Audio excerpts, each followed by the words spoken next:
ఓం అజ్ఞానతిమిరాంధస్య జ్ఞానాంజనశలాకయా చక్షురున్మిలితం येन తస్మై శ్రీగురవే నమః. శ్రీచైతన్యమనోభీష్టం స్థాపితం येन భూతలే స్వయం రూపः కదా మహ్యం దదాతి స్వపదాంతికం.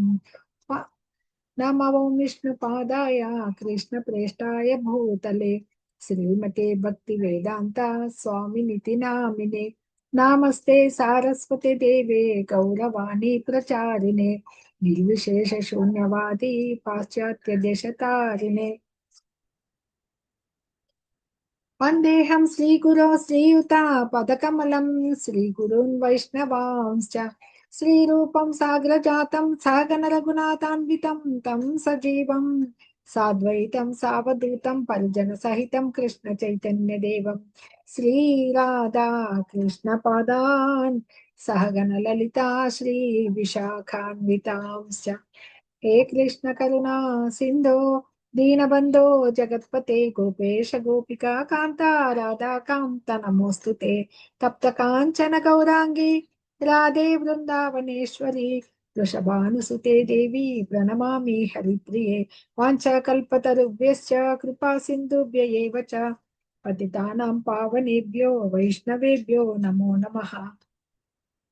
జయ శ్రీ కృష్ణ చైతన్య ప్రభు నిత్యానంద శ్రీ అద్వైత గదాధర శ్రీవాసాది గౌర భక్త బృంద.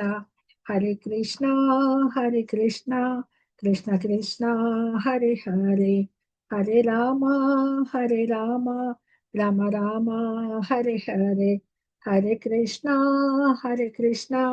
కృష్ణ కృష్ణ హరే హరే, హరే రామ రామ రామ హరే హరే. హరే కృష్ణ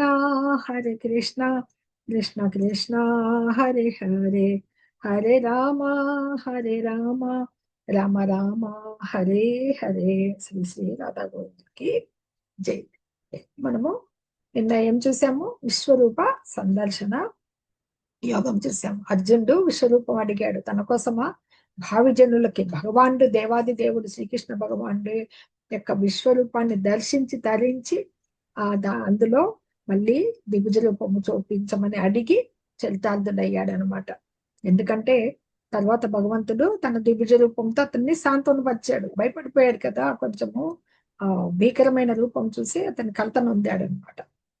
అందుకని ఆ తర్వాత మామూలు రూపానికి వచ్చేసాడు భగవంతుడు. లాస్ట్ లో ఏం చెప్తాడు?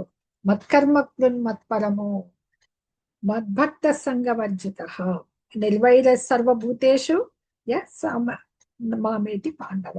ఎవరైతే ఈ కామ్య కర్మలు మనోకల్పనలు వీటన్నిటినీ వదులుకుని నా భక్తిలోని నా కోసమే కర్మ చేసేవాడు నియుక్తుడయ్యేవాడు నన్ను చేరుకుంటాడు అని చెప్పేసి భగవంతుడు ఉపదేశం ఇస్తాడు అనమాట. ఇప్పుడు భక్తి యోగము చెప్పబోతున్నాడు. హరే కృష్ణ. అర్జునుడి ప్రశ్నతో ఇది ప్రారంభమవుతుంది ఈ అధ్యాయము. అర్జున ఉవాచ ఏవం సతతయుక్తాయే భక్తా స్వాం పర్యుపాసతే ఏ చాప్యక్షరం అవ్యక్తం తేషాం కే యోగ విత్తమాహ. అర్జునుడు పలికెను, ఎల్లప్పుడూ నీ భక్తియుక్త సేవలో నెలకొని భక్తులు మరియు అవ్యక్తము నిరాకార బ్రహ్మమును ఆరాధించేవారు ఈ ఇరువురిలో ఎవరు యోగ పరిపూర్ణులుగా భావింపబడదురు. మంచి ప్రశ్నలు వేస్తూ ఉంటాడు అనమాట. అర్జునుడు సందేహ నివృత్తి కొరకు భగవానుడు భక్తి యోగం అనేది ఎంత అద్భుతమైనది అంటే ఇది ఎలా చెప్తాడు అనేది ఈ ప్రశ్న ఎంత అద్భుతంగా ఉంటుందంటే, ఎవరు ఈ ఇరువురిలో నీ యోగ పరిపూర్ణులు, ఆయనతో యోగంలో, యోగం అంటే భగవంతునితో కలయికలో ఈ రెండు మార్గాలు అడుగుతున్నాడు అనమాట. ఈ రెండు మార్గాల్లో ఏది ఉత్తమమైంది? ఎప్పుడు భక్తియుక్త సేవలో నెలకొనే భక్తులు మార్గాలు చెప్పాం కదా. పత్రం పుష్పం ఫలంతో యము నవవిధ భక్తి మార్గాలు. దీంట్లో ఉండేవాళ్ళు ఇంకా కొంతమంది ఉంటారు నిరాకారవాదులు. అంటే భగవంతుడు ఉన్నాడు, ఆయన రూపం లేదు అని నిరాకారాన్ని ఆరాధించేవాళ్ళు. అంటే అవ్యక్తము కనపడింది ఆ బ్రహ్మస్వరూపాన్ని ఆరాధించేవాడు వాళ్ళల్లో ఎవరు ఉత్తములు అని చెప్తారు అనమాట. ఎందుకంటే సాధారణంగా ఈ భక్తులు ఆధ్యాత్మికంగా ఉండేవాళ్ళు సాకారవాదులు నిరాకారవాదులు పూజింపబడి ఉంటారు. సాకారవాదులు అంటే అర్చ విగ్రహాన్ని పూజించేవాడు, నిరాకారవాదులు భగవంతుడికి రూపం లేదు అనేవాళ్ళు అనమాట. ఈ ఈ మనకి ఈ అధ్యాయంలో ఏం తెలుస్తుంది? భక్తి యోగము ఎన్ని భగవంతుని అనుభూతిని తెలుసుకునేకి ఉత్తమమైందని తెలుస్తూ ఉంటుంది. అంటే భగవంతుణ్ణి ప్రత్యక్షంగా ఆరాధించే వాళ్ళు సాకారవాదులు అని చెప్పబడితే, నిరాకార బ్రహ్మ ధ్యానమునందు నియుక్తులైన వారు నిరాకారవాదులు. ఈ రెండిట్లో ఎవరు ఉత్తమ స్థితి? అది అర్జునుడి ప్రశ్న అనమాట. ఎవరు ఉత్తమ స్థితి అని అడుగుతూ ఉన్నాడు అనమాట. ఇది ఈ అధ్యాయంలో భగవంతుడు ఏం విమర్శిస్తాడు, విపులంగా విశదీకరిస్తాడో భగవంతుడు చూద్దాం. హరే కృష్ణ. ఈ ప్రశ్నకి జవాబు ఇక్కడ బ్రహ్మం అంటే బ్రహ్మజ్యోతి. బ్రహ్మజ్యోతి అనేది భగవాను దేహకాంతి అయిన వెలుగు. దాన్ని ఆరాధిస్తూ ఉంటారు అనమాట. భగవంతుడికి రూపం లేదని. పరమాత్మ భగవంతుడు మూడు పొరలుగా భగవంతుడు అనుభూతి అని చెప్పాం కదా.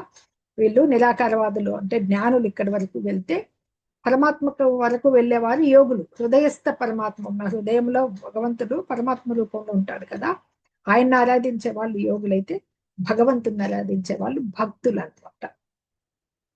ఈ మార్గాల్లో ఏది ఉత్తమము అని అడుగుతుంది. హరే కృష్ణ. శ్రీ భగవాన్ ఉవాచ మయా వేశ్య మనోయే మాం నిత్యయుక్తా ఉపాసతే శ్రద్ధయా పరయోపేతాః తే మే యుక్తతమా మతాః. శ్రీ భగవానుడు పలికెను, నా సాకార రూపం పైననే తమ మనస్సును స్థిరపరచి మహోన్నత దివ్యమైన శ్రద్ధతో నన్ను అర్చించడంలో సర్వదా నెలకొని ఉన్న వారే అత్యుత్తమ యోగ పరిపూర్ణులని నా అభిప్రాయము. భగవంతుడు ఇక్కడ చెప్పేశాడనమాట. ఈ నా స్వీయ రూపంలో అంటే భగవంతుడికి మనకి ఒక రూపము ఉంది. ఆ రూపాన్ని ఆయన ద్విభుజ రూపము మనకు పురాణాల్లో వర్ణించబడింది. మనం చూసాం. కృష్ణుడు అనగానే మనకి ఏమి కళ్ళ ముందర సాక్షాత్కరిస్తుంది అని చెప్పేసి, తనను పూజించేవాడే అంటే సర్వము కృష్ణుని కొరకే జరగబోతోంది అనమాట. ఎందుకంటే ఆ భక్తియుత సేవ ఎలా నెలకొని ఉంటారు? కొన్నిసార్లు జపం చేస్తాడు, కొన్నిసార్లు పూజలు చేస్తాడు, ఆయన కోసం ప్రసాదం చేస్తాడు, ఆయనకి సరే టెంపుల్కి వెళ్తాడు, అక్కడ కూడా సర్వీస్ చేస్తారు, వచ్చిన భక్తులకు వడ్డించడము, పాత్రలు కనిపించడము, ఇలాంటి అంటే అలా కృష్ణ సంబంధమైన కర్మలకి అంకితమై ఉంటాడు అనమాట భక్తుడు. అది భగవంతుడు చెప్తున్నాడు. చక్కగా ఆయన అలంకరించుకుంటూ చూస్తూ ఉండేది ఇంట్లో. హరే కృష్ణ.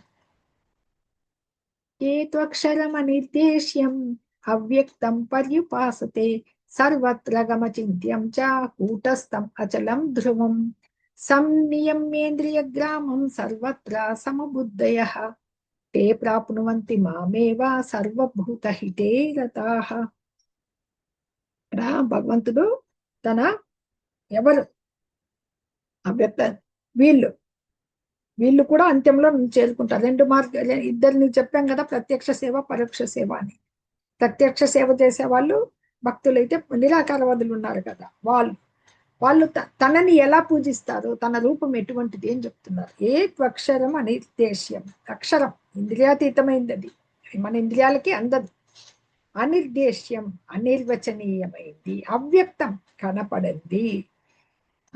పర్యుపాసతే ఎవరైతే ఉపాసిస్తారో సర్వత్రగం సర్వవ్యాపకం అంతటా నిండి ఉన్న భగవంతుడు అనమాట. అచింత్యం చ అచింత్యం అంటే మన ఊహకే అందనిది. కూటస్థం మార్పు లేనిది. అచలం నిశ్చలమైంది. ధ్రువం స్థిరమైంది. సన్నియమ్య నిగ్రహించి, సన్నియమ్య ఇంద్రియ గ్రామం సర్వేంద్రియాలను నిగ్రహించి, సర్వత్రా అన్ని చోట్ల సమబుద్ధయ సమాన బుద్ధి గలవారై తే వాళ్ళు ప్రాప్నువంతి పొందుదురు మామేవ తనని సర్వభూత హితేరతాః సర్వజీవుల యొక్క క్షేమాన్ని చూసేవాళ్ళు అనమాట. అంటే భగవంతుడు తన గురించి ఎలా చెప్తున్నారు చూడండి. వాళ్ళు ఆరాధించేది ఏ టైప్ అంటే ఆయన యొక్క రూపం అంటే అవ్యక్త రూపం ఎలా ఉంటుంది? వ్యక్తమైందంటే మనకు కనిపించేది, అవ్యక్తం అంటే కనపడేది. ఇంద్రియాలకి అగోచరమైంది. ఇంద్రియాతీతము సర్వవ్యాపకము, ఇంద్రియాతీతం సర్వవ్యాపకము, ఊహాతీతము మార్పు లేని కథలని స్థిరమైన వ్యక్తీకరింపబడనంటే పరతత్వ నిరాకార భావనము. అంటే భగవంతుని నిరాకార భావన, అబ్సల్యూట్ ట్రూత్. ఆయనకు ఒక రూపం లేదు అని ఇలా ఉంటాడు అని చెప్పి పూర్తిగా ఆరాధించేవారు సమస్త ఇంద్రియముల నియంత్రణ ద్వారా ఇంద్రియాలను కంట్రోల్కి తెచ్చుకుని ధ్యానంలో ఉంటారు. వాళ్ళు అందరి పట్ల సమభావం కలిగి అందరి సంక్షేమంలో నిమగ్నమై నన్ను పొందుతారు అని చెప్పేసి మనకి 7వ అధ్యాయం 19వ శ్లోకం ఒకటి వస్తుంది. బహూనాం జన్మనాం అంటే జ్ఞానవాన్ ప్రపద్యతే వాసుదేవ సర్వమితి సమహాత్మ సుదుర్లభ. జ్ఞానులు చెప్తారు కదా, ఆ జ్ఞానుల్లో ఎన్నో జన్మల తర్వాత ఆయన బహూనాం జన్మనాం అంటే జ్ఞానవాన్మం ప్రపద్యతే, జ్ఞానుల్లోకెల్లా ఉత్తమ జ్ఞాని. వాసుదేవ సర్వమితి అంటే ఈ ప్రపంచమంతా వాసుదేవమయమే, విశ్వమంతా అని తెలుసుకున్నవాడు నన్ను పొందుతాడు. మహాత్ముడు అన్నాడు వాళ్ళని భగవంతుడు. కానీ అట్టి మహాత్ములు సుదుర్లభ, చాలా దుర్లభం, కష్టము అంటాడు భగవంతుడు ఆ స్టేజ్కి రావడం అనేసి. ఆ సంపూర్ణ ఎన్నో జన్మల తర్వాతే భగవంతుణ్ణి శరణు కోరతాలన్నమాట. తీవ్ర తపస్సులు ఆచరించాలి శరణాగతి పొందేకనమాట. దీని నుంచి ఇంకా పరమాత్మని, ఇంకా మన హృదయస్థ పరమాత్మను తెలుసుకోవడానికి దర్శనము, శ్రవణము, ఆస్వాదనము, కర్మాలు, ఇలాంటివన్నీ మన ఇంద్రియ పరమైన కర్మాలు అనమాట. మన ఇంద్రియాలు ఇవన్నీ విరమించి అంతటా భగవంతుడు ఉన్నాడనే భావంలోకి రావాలి. అప్పుడు ఏ జీవిని ద్వేషించని దానికి వచ్చేస్తారు అని చెప్పి ఇక్కడ ఈ 2 శ్లోకాల్లో చెప్తూ ఉన్నారనమాట. Yes, what are you doing and what focusing not you. నువ్వు ఏం ధ్యానం చేస్తున్నావు అనేది వాళ్ళకి తెలియదు అనమాట. కొందరికి పోలేరు ఆ మార్గంలో, కష్టం అది. క్లేశోధికతరస్తేషాం అవ్యక్తాసక్త చేతసాం అవ్యక్తా హి గతి దుఃఖం దేహవద్భిరవాప్యతే. క్లేశోధికతరస్తేషాం, క్లేశము, కష్టము, అధికతర, మిక్కిలి కష్టము, ఆ ఈ అవ్యక్త, ఆ కనపడని ఆసక్తి కలిగిన, చేతసా మనసు కలిగిన వారికి భగవంతుడే ఇక్కడ చెప్పేస్తున్నారు అనమాట. ఏమని? క్లేశోధిక తరస్తేషాం అవ్యక్తాసక్త చేతసాం అవ్యక్తాహి గతి దుఃఖం. ఆ గోచరమగు బ్రహ్మము గురించి, బ్రహ్మం అంటాం కదా, నిరాకార బ్రహ్మం గురించి తెలుసుకోవడం అనేది దేహదారులకు కష్టము. పరమ పురుషుని అవ్యక్త, కనపడ నిరాకార తత్వం పట్ల మనస్సు ఆసక్తమైన వారికి పురోగతి చాలా కష్టముతో కూడి ఉంటుంది. దేహదారులకి ఆ విధానంలో పురోగతి సాధించడం దేహదారులకి ఎల్లప్పుడూ కష్టమే. భగవంతుడే చెప్పేస్తున్నాడు ఆ మార్గం ఎంత కష్టం అని చెప్పేసి అన్నమాట. ఎలా అంటే అది ఇప్పుడు వీళ్ళంతా, వీళ్ళని జ్ఞానయోగులు అంటాం కదా, వీళ్ళందరినీ నిరాకారవాదులందరినీ. ఎందుకంటే వాళ్ళంతా ఆయనకు రూపం లేదని ఒక అవ్యక్తమైన రూపాన్ని ఆరాధిస్తుంటారు, శూన్యాన్ని అనుకోవచ్చు అనమాట. భక్తియుక్త సేవలో భగవంతునికి రూపం ఉంది అంటారు. ఇది స్పష్టంగా భేదం తెలుస్తోంది అనమాట. జ్ఞానయోగానికి మనకి భక్తి యోగానికి లక్ష్యం ఒకటే, కానీ జ్ఞానయోగ విధానము చాలా కష్టమైందనమాట. అందుకని మనకి శ్రీ విగ్రహారాధన, ఎందుకంటే ఆయన భౌతిక గుణాలతో రూపం అనేది మనకి ఆపాదించుకున్నాం మనము. ఆ విగ్రహారాధనము భౌతిక లక్షణాలతో ఉంటే సగుణము అనబడుతుంది అనమాట. మనం దేంతోనా ఆరాధించవచ్చు. రాయితో చెక్కినది ఉండొచ్చు, చెక్కతో చెక్కిండేది ఉండొచ్చు, ఒక పెయింటింగ్ ఉండొచ్చు. ఇలా రకరకాల పాఠాల్లో మనకి అది భౌతికం కాదు, అది దేవదేవుని పూర్ణ స్వభావం మనం ఆరాధించే దాంట్లో అనమాట. ఆ దేవదేవుడి అర్చావతారము అంటారు. మనం అర్చించడానికి ఆయన వచ్చిన అర్చావతారం అనమాట.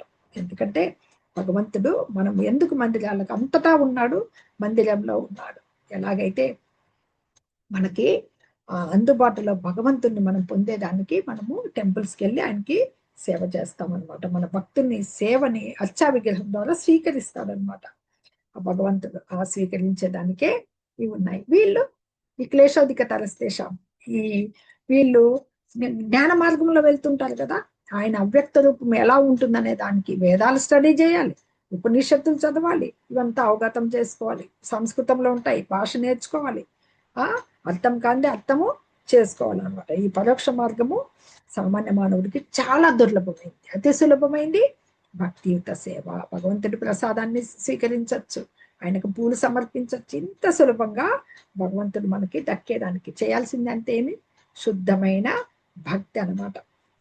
అదే భగవంతుడు ఈ ప్రతి జీవికి భక్తియుత సేవలో ఈ పూర్ణ వ్యాపకం కలిగిండేది అనమాట మనకి. ఇదే కృష్ణ భక్తి రస భావన విధానమే ఉత్తమమైంది అని చెప్పి చెప్తా ఉన్నారనమాట. ఇది కష్టతరమైంది, ఇది ప్రోత్సహించకూడదు కూడా అని చెప్పేసి భగవంతుడే ఇక్కడ కష్టం అని చెప్పేస్తున్నారు. ఏ తు సర్వాణి కర్మాణి మయి సన్యస్య పత్పరః అనన్యేనైవ యోగేన మాం ధ్యాయంత ఉపాసతే తేషామహం సముద్ధర్త మృత్యు సంసార సాగరాత్ భవామి నచిరాత్ పార్థ మయ్యావేశిత చేతసాం. కానీ ఓ పార్థ, కార్యకలాపాలన్నింటినీ నాకు అప్పగించి విచలనం లేకుండా అంకిత భావంతో భక్తి సేవలో నిమగ్నమై మనస్సును స్థిరపరచుకుని ఎల్లప్పుడూ నన్ను ధ్యానిస్తూ ఆరాధించే వాడిని నేను జన్మ మృత్యు సాగరం నుండి శీఘ్రమే రక్షించేవాడిని అవుతాను. ఇప్పుడు అర్జునుడి ప్రశ్నకి భగవంతుడు జవాబు ఇచ్చేశాడు. నిరాకారవాదులు, సాకారవాదులు ఈ రెండు విధానాలు ఎలా ఉంటాయి అని చెప్పేసి. వాళ్ళల్లో ఎవరైతే భక్తులై ఆయన ఎందే ఆ భక్తి విధానాల్లో భక్తులు ఎలా ఉండాలి అని చెప్తున్నారు అనమాట. ఆ భక్తి విధానాలు భగవంతుడు ఎలా వనరించాలి అని చెప్పేసి భగవంతుడు భక్తి యోగం ప్రమాణాలు చూపిస్తా ఉన్నాడు అనమాట. హరే కృష్ణ కృష్ణ కృష్ణ హరే హరే, హరే రామ రామ రామ హరే హరే మంత్రోచ్చారణ నిరంతరం జప మహిమ అన్నమాట. ఇలా చేసుకుంటే మనము భగవంతుని సేవకులం, ఆయన సేవించబడేవాడు అనమాట. ఎలాగైతే ఒక మనకు ఒక పిల్లలు ఉంటారు కదా, మన పిల్లల్ని ఎవరు బాధ్యత వహించేది? తల్లిదండ్రులు. ఇంత పూర్ణ బాధ్యత వాళ్ళు ఎదిగే వరకు అనమాట. అది ఆ పిల్లవాడు తల్లిదండ్రుల సంరక్షణ ఎంత ఎలా ఉంటాడు? సురక్షితుడై, అంటే ఆయనకు వాళ్ళ అంత ఎలాంటి ఇది కాంప్లెక్స్ ఉండదన్నమాట. నేను రక్షింపబడతాను తల్లిదండ్రుల కంట్రోల్లో ఉంటే అని ఉన్నట్లుగా మనకి ఈ భగవంతుడు రక్షణలో మనం ఉన్నట్టే అనమాట. ఎందుకంటే ఎక్కడ సముద్రంలో పడిన వాడు ఎంత పెద్ద ఈతగాడైనా కానీ ఏం చేస్తాడు? దాంట్లోంచి తనను తాను రక్షించుకోలేదు, ఎవరైనా చేయు తీయాల్సిందే అనమాట.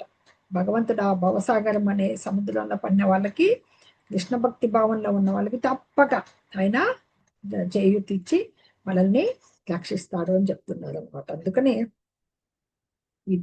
ఈ భక్తి కలిగిన వాళ్ళకి ఈ యోగ విధానం కానీ, తాత్విక కల్పనలు, ఊహా మార్గాలు, కర్మము, యజ్ఞము, దానములు నిన్న కూడా చెప్పాం కదా, ఈ అన్నిటి ద్వారా వచ్చే ప్రయోజనాలన్నీ కూడా ఈ భక్తియుక్త సేవలో పొందుతారనమాట. అది చెప్తున్నారు. అన్నిటిని నాకు అప్పగించి ఏతు సర్వాణి కర్మాని మై సన్యస్య మత్పరః, అవి అన్ని కర్మాలను నాకే అర్పించేసి నా మీద పారం వేసేయండి, నన్ను అనన్యమైన భక్తితో నన్ను పొందుతారు. నన్ను ఉపాసించే వాళ్ళు వారికి తేషాం అహం సముద్ధర్త, వారికి నేను ఉద్ధరించువాడను. సముద్ధర్త, మృత్యు సంసార సాగరం నుండి నేను రక్షిస్తాను, భయం అనేది ఉండదన్నమాట అని ఇక్కడ చెప్తూ ఉన్నాడు భగవంతుడు. నెక్స్ట్ చూద్దాం. మయ్యేవా మన ఆదత్స్వ మయి బుద్ధిం నివేశయ నివసిష్యసి మయ్యేవా అత ఉత్తం న సంశయ. ఈ భక్తిలో భక్తుడు ఎలా ఉండాలో ఇంకా బోధిస్తున్నాడు భగవంతుడు. దేవాది దేవుడవైన నాపై నీ మనస్సును స్థిరపరచు, నీ బుద్ధినంతా నా కొరకు ఉపయోగించు. ఆ విధంగా నీవు నిస్సందేహంగా నాలోనే ఎప్పుడు నివసిస్తావు అని చెప్పేసి. ఎందుకంటే ఆ కృష్ణనామం స్మరిస్తూ ఉండగానే ఆ భక్తుడు అనే వాళ్ళకి ఎలా లీనమై ఉంటారంటే, ఒక చిన్నది స్టోరీ చెప్తాము. పూర్వం ఒక భక్తుడు ఉండేవాడు. ఆయన వృద్ధుడైపోతాడు అనమాట. వృద్ధుడైపోయినప్పుడు ఏం చేస్తాడు? పూజ చేయాలని ఉంటుంది, భక్తితో సేవ చేయాలని ఉంటుంది, శరీరం సహకరించదు. ఆ వృద్ధుడు ఒక చెట్టు కింద కూర్చుని మెల్లిమెల్లిగా ఏం అలవాటు చేసుకుంటాడంటే, మనస్సులోనే భగవంతుడికి భక్తితో సేవ చేస్తున్నట్లుగా ఆ ఆయన మెల్లిగా గడిపేస్తూ ఉంటాడు అనమాట, ఆనందిస్తూ ఉంటాడు అనమాట మనసులోనే. ఆయనకి ఒకసారి ఏం చేస్తాడు? భగవంతుని ప్రసాదం చేయాలి కదా, పాయసం చేస్తాడు అనమాట. ఆ పాయసం చేస్తే అది వేడి వేడిగా ఉంటుంది, ఆయనకి నివేదన చేయాలి కదా. అయ్యో ఇంత వేడిగా ఉందే భగవంతుడు, ఇది స్వీకరిస్తే చేయి కాలుతుందేమో అని చెప్పేసి ఆయనకి అని ఎంత వేడి ఉందా అని వేలు పెట్టి చూస్తారు. అంటే ఆయన ఊహల్లో ఇది, కానీ నిజంగానే ఆయన వేలు చుర్రమంటుంది. చూడండి ఎంత భక్తి అనమాట. భగవానుడు అక్కడ నవ్వుకుంటాడు అనమాట. ఆమె లక్ష్మీదేవి అడుగుతుంది కారణం అంటే, ఇలాగ ఫలానా భక్తుడు ఇలా ఊహల్లో నాకు ప్రసాదం సమర్పించి చేయి కాల్చుకున్నాడు అని చెప్పి. తర్వాత ఆయన్ని మోక్షానికి ఆయన దగ్గరికి తీసుకెళ్ళిపోతారనమాట. అది ఆ భక్తి అనేది మనలో ఉంటే ఎలాగైనా ఆయనకి చెయ్యొచ్చు అన్నమాట.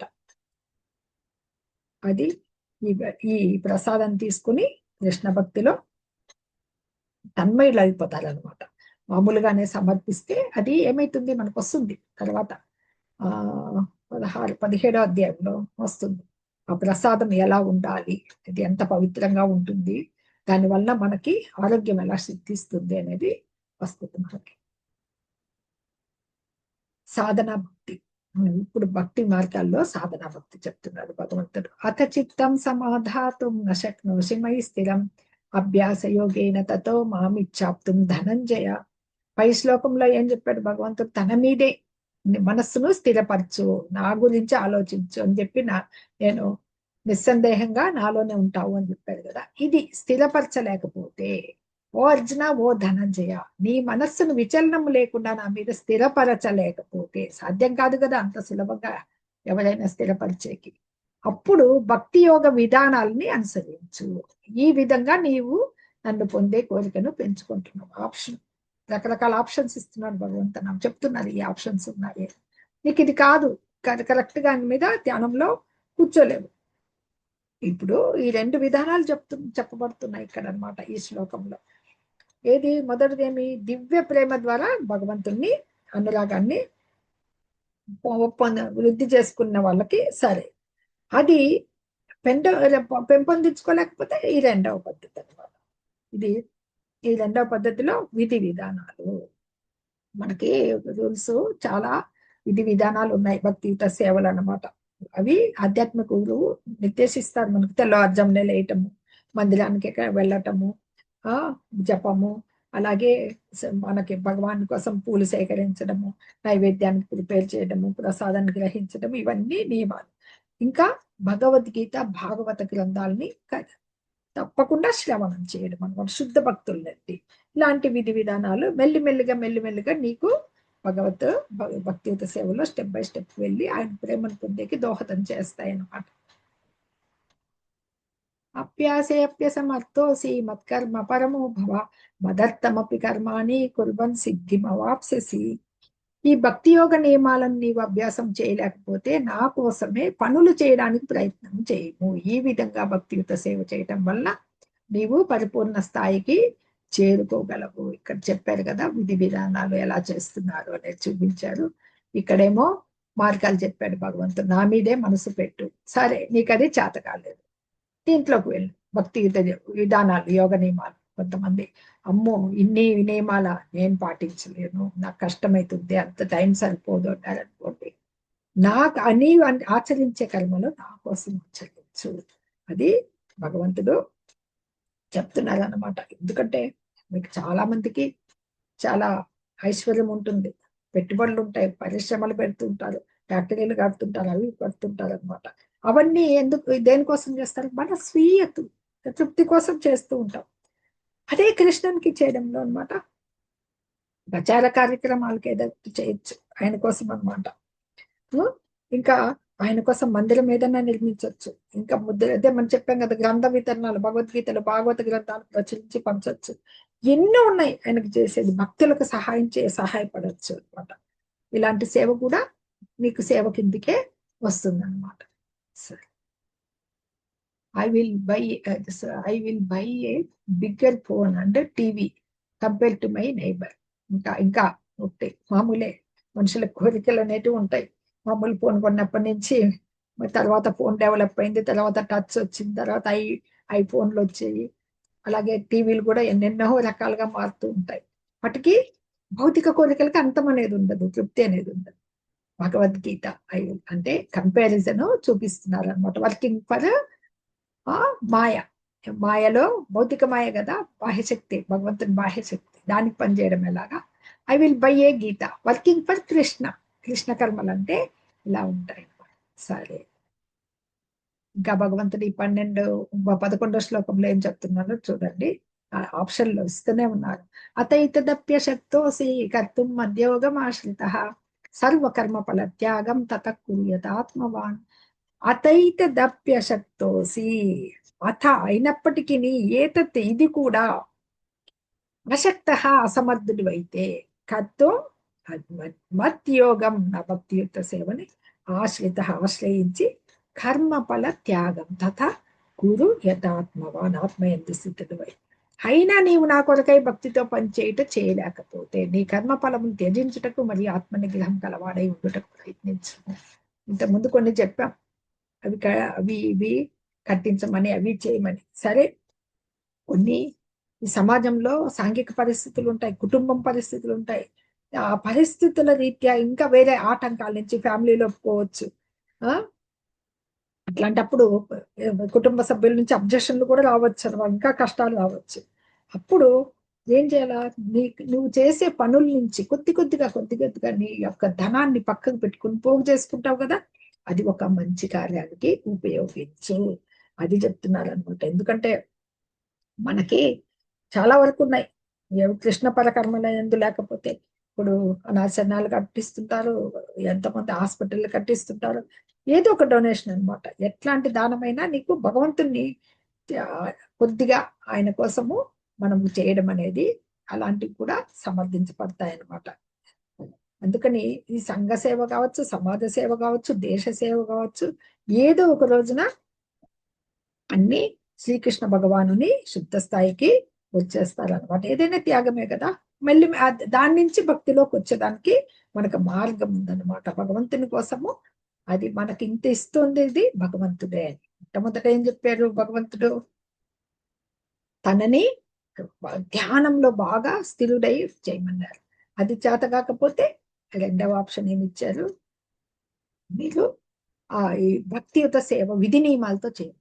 సరే, విధి నియమాలు పాటించలేకపోతే తన కోసము కర్మలు చేయమన్నారు. అది కూడా కాకపోతే నువ్వు కొద్దిగా కర్మ ఫలాలు త్యాగం చెయ్యి అని చెప్పి చెప్తున్నారు అనమాట. ఇన్ని రకాలుగా భగవంతుడు చెప్తూ ఉన్నాడు అనమాట.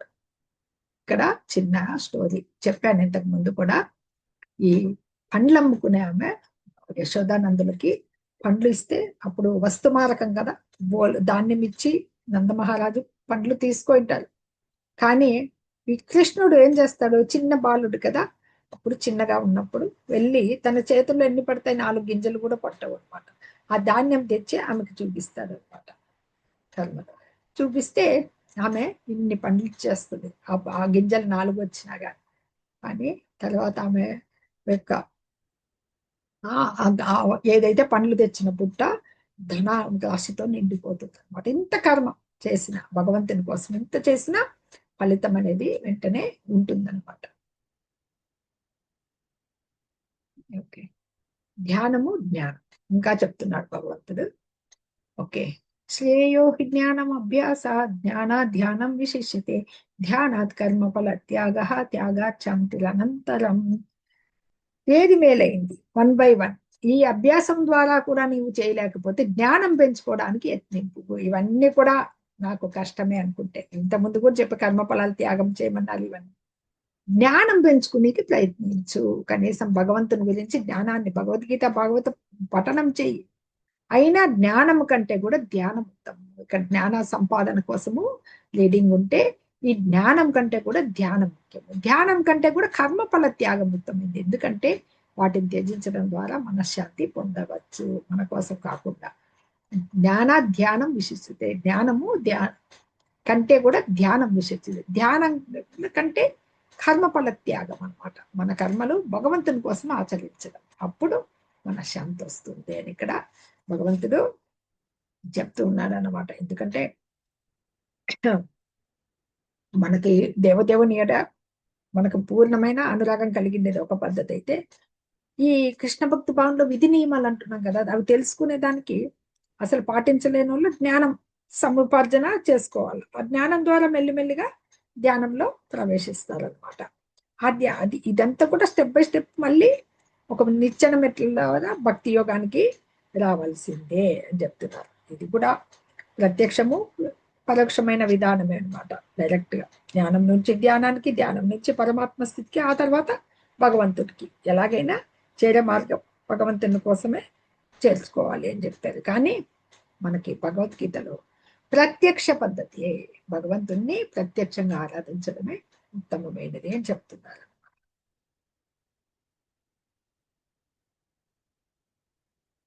అద్వేష్ట సర్వభూతానాం మైత్రః కరుణ ఏవ చ నిర్మమో నిరహంకారః సమదుఃఖ సుఖః క్షమి సంతుష్టः సతతం యోగి యతాత్మా దృఢ నిశ్చయః మయ్యర్పిత మనో బుద్ధిః యో మద్భక్తః స మే ప్రియాః.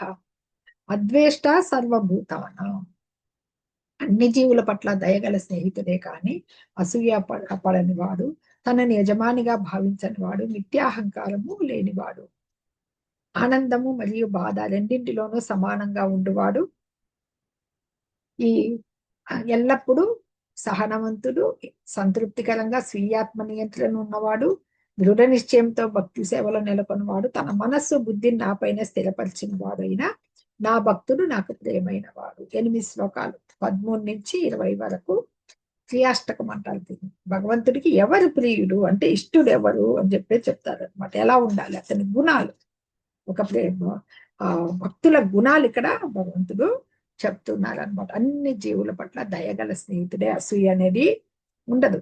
ఓర్పు, అసలు శాంతుడు, కలతనొందిన వాడు అనమాట. ఎందుకంటే శత్రువులకి శత్రువు కావాలని ఎప్పుడు అనుకోడు అనమాట. ఇతను ఎందుకు నాకు శత్రువు అయినాడు, ఓహో నేను పూర్వ కర్మ పాప ఫలాల నుంచే ఇతను నాకు ఇప్పుడు శత్రువు అయ్యాడు.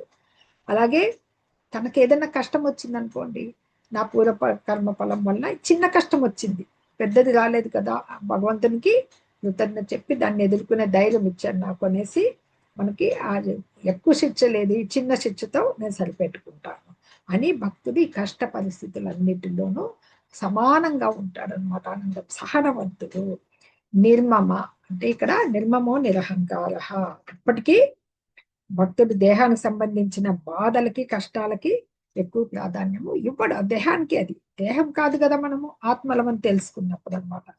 విద్యాహానికి అహంకారానికి దూరుడై సుఖ దుఃఖాల్లో సమభావంతో ఉంటాడనమాట. అలాగే క్షమాగుణం. ఇంకొకటి, భగవత్ కరుణతో ఏది లభిస్తే దాంతో తృప్తి అనేది పడున్న. తృప్తిగా అంటే ఏది ఎల్లప్పుడూ సంతృప్తికరంగా, ఏ దాని మీద అత్యాశ పెట్టుకోకూడదు, దాని మీద ఇంద్రియాలకి పోకూడదు అనమాట. మనం తృప్తిగా ఉండాలి, ఏది ఇస్తే అది అని. అతను అలాగే సంపూర్ణ యోగిగా ఎలాగుంటారంటే, ఆ సంపూర్ణ యోగి అంటే గురు ఉపదేశంలో ఉంటాం కాబట్టి సంపూర్ణ యోగి, ధీరుడు, స్థిర నిశ్చయుడు ఉంటారు. ఇంద్రియాలు ఎప్పుడు నిగ్రహింపబడితే అప్పుడు ధీరుడు, స్థిర నిశ్చయం. మన ఇంద్రియాలు పరిగెత్తావు కదా, అదనమాట. అతన్ని ఎవరు ఈ భక్తి సేవలో కదిలించాలి. ఇవన్నీ ఏవి శుభ లక్షణాలు. ఈ భక్తుల శుభ లక్షణాలు ఎవరికైతే ఉంటే అలాంటి భక్తి, ఈ భక్తి యోగాల్లో నియమనిష్టాలు పాటించడం వల్ల భక్తుడు దివ్య స్థితిలో ఉంటాడు అనమాట. అటువంటి భక్తుడు భగవంతునికి అత్యంత ప్రియుడు. అదే ఇక్కడ భగవంతుడు చెప్తున్నాడు అనమాట.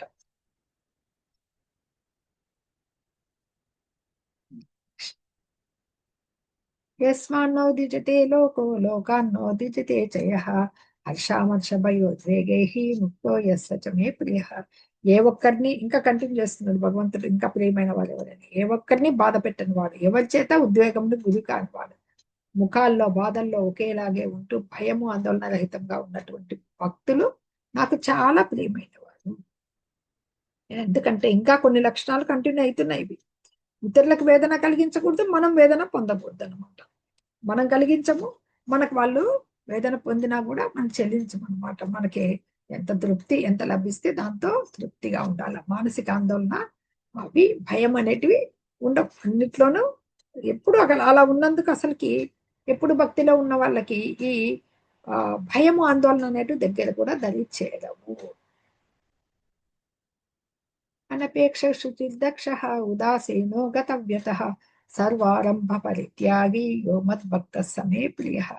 ఇంకా జియాష్టకం అని చెప్పాం కదా, ఉత్తమ భక్తుల లక్షణాలు చెప్తున్నారు భగవంతుడు. సాధారణ కార్యకలాపాలను ఆశ్రయించని వాడు, అలాగే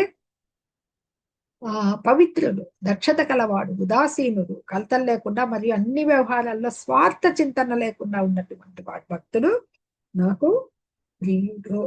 ఎవరైనా సరే భక్తులకి ధనం ఇస్తుంటారు కదా, ఎవరన్నా విధాలు వాటి కోసం ఆరాట పడకూడదు. ఇంకా కావాలని వాళ్ళని అడిగి మనము ఎప్పుడు ఇస్తారా అనేది ఆరాటంలోకి ఉండకూడదు. ఉన్న దాంతో అప్రయత్నంగా ఒకవేళ భగవంతుని కరుణ చేత ధనం ఎక్కువ వచ్చింది అనుకోని పొంగిపోరు. ఎందుకంటే అది ఉండడం అన్నమాట. సాధారణ కార్యకలాపాలను ఆశ్రయించేవాడు. పవిత్రుడు, పవిత్రత అంటే ఏమి? ఉదయానికి రోజుకి 2-3 సార్లు స్నానాలు అయితే చేస్తూ ఉంటారు.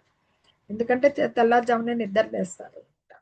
ఈ అంతర్బాహ్యాల్లో శుచి. అంతరంగా ఎట్లా శుచి అవుతుంది మనసు? హరే కృష్ణ హరే కృష్ణ కృష్ణ కృష్ణ హరే హరే హరే రామ రామ రామ హరే హరే.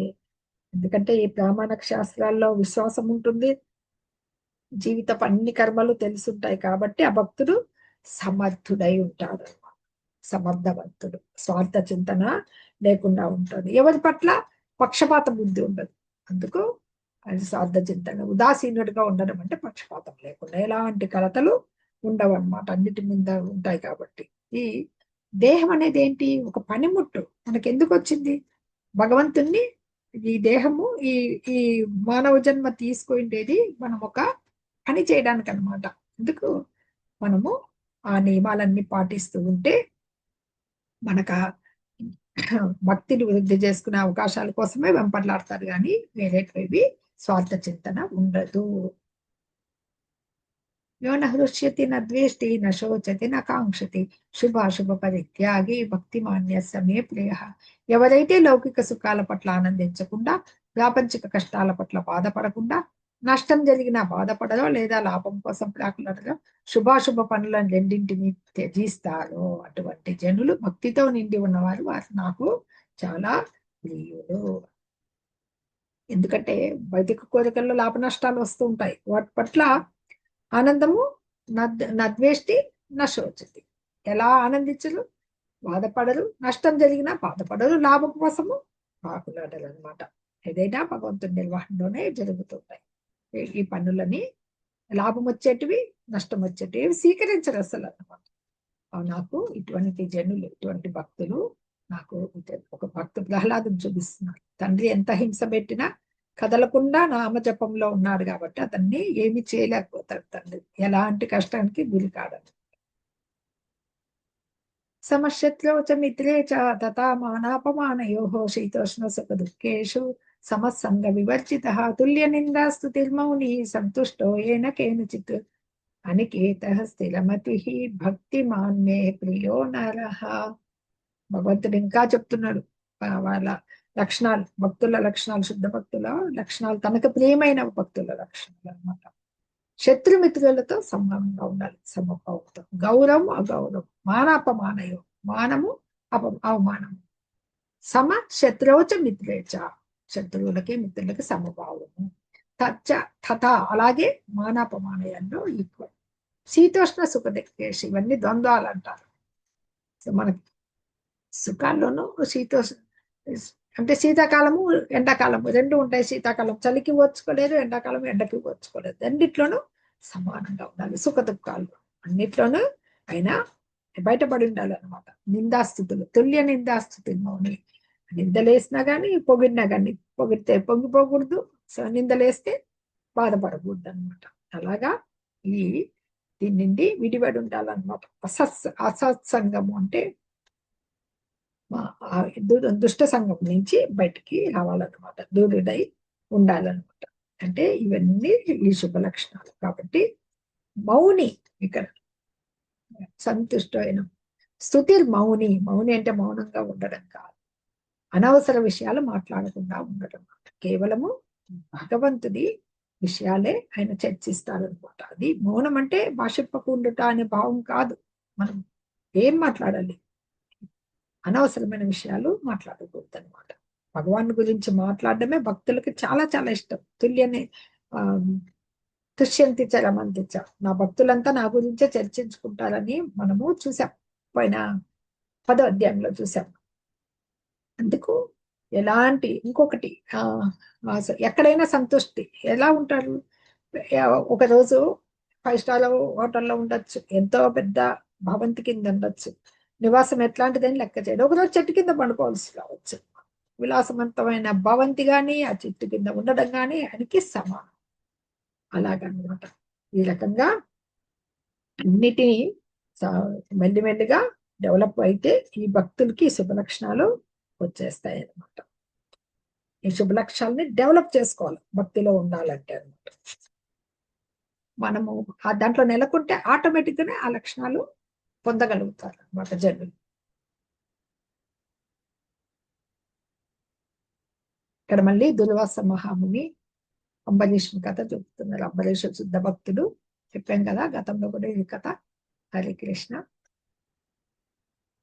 ఏతు ధర్మామృతమిదం యథోక్తం పర్యుపాసతే శ్రద్ధదానామత్పరమ భక్తాస్తేతీవ మే ప్రియా. భక్తి యోగమును ఈ అమృత మార్గమును అనుసరించుచు నన్నే పరమ లక్ష్యంగా చేసుకొని పూర్తిగా భక్తిలో నెలకొని ఉండేవారు నాకు అత్యంత ప్రియమైన వారు. భక్త ధ్రువుడు, కుచేలుడు అంటే సుధాముడు అంటారు శ్రీకృష్ణ భగవాన్ని, మిత్రుడు, ప్రహ్లాదుడు, నారదుడు అంతా శుద్ధ భక్తులు. దాని గురించి ఎన్నో మార్గాలు, ఎంతో మంది ఋషులు అందరూ కూడా అనమాట.